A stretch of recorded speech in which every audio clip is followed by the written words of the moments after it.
ஹலோங்க. நீங்க யுஏல ஒர்க் பண்றீங்களா? உங்க பாஸ்போர்ட் எக்ஸ்பைரி ஆயிடுச்சுனா எப்படி ரினியூ பண்றதுன்னு இந்த வீடியோல சொல்றேன். ஃபுல்லா பாருங்க. மறக்காம நம்ம பேஜ சப்ஸ்கிரைப் பண்ணி பெல் ஐகான தட்டி விட்டுக்கோங்க.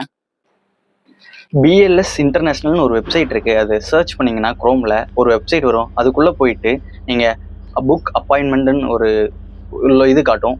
அந்த லிங்கை கிளிக் பண்ணீங்கன்னா புக் அப்பாயின்ட்மெண்ட்ல உள்ளார போனோம்னா சைன் அப்னு காட்டும். சைன் இன் காட்டும், சைன் அப்னு காட்டும். சைன் அப் வந்து கொடுத்தோம்னா நம்ம உங்களோட டீடைல்ஸ், பாஸ்போர்ட் நம்பர்லாம் போட்டீங்கன்னா உங்களோட டீடைல்ஸ்லாம் ஃபில் ஆயிரும். ஃபில் ஆனதுக்கப்புறம் உங்க அக்கௌண்ட் கிரியேட் ஆயிரும். தென் அகைன் போயிட்டு சைன்இன் கொடுங்க. சைன்இன் கொடுத்தீங்கன்னா இமெயில் ஐடியும் பாஸ்வேர்டும் கேட்கும். அதை கொடுத்து உள்ளார போகலாம். அப்படி உள்ளார போனீங்கன்னா உங்களுக்கு அப்பாயின்மெண்ட் டேட்லாம் காட்டும். நீங்கள் எந்த ஷார்ஜாவில் வேணுமா, அஜ்மானில் வேணுமா, துபாயில் வேணுமா, அபுதாபியில் வேணுமா, குஜேராவில் வேணுமா, உமல் கோயிலில் வேணுமா, ராசல் கைமாவில் வேணுமா அப்படின்னு எல்லா பிளேஸ் வரும். எந்த டேட் வரும், எந்த டேட்டில் ஃபில் ஆகிருக்கு அப்படின்னு கேட்டோம். ஆனால் முக்கியமான விஷயம் மார்னிங் 9லேருந்து 9:30 தான் புக் பண்ணணும். அதே மாதிரி ஈவினிங் வந்து 6லேருந்து 6:30 தான் புக் பண்ணணும். பேலன்ஸ் உள்ள ப்ராசஸர் நெக்ஸ்ட் வீடியோவில் சொல்கிறேன். மறக்காமல் நம்ம பேஜை சப்ஸ்கிரைப் பண்ணி ஃபாலோ பண்ணிக்கோங்க. தேங்க்யூ.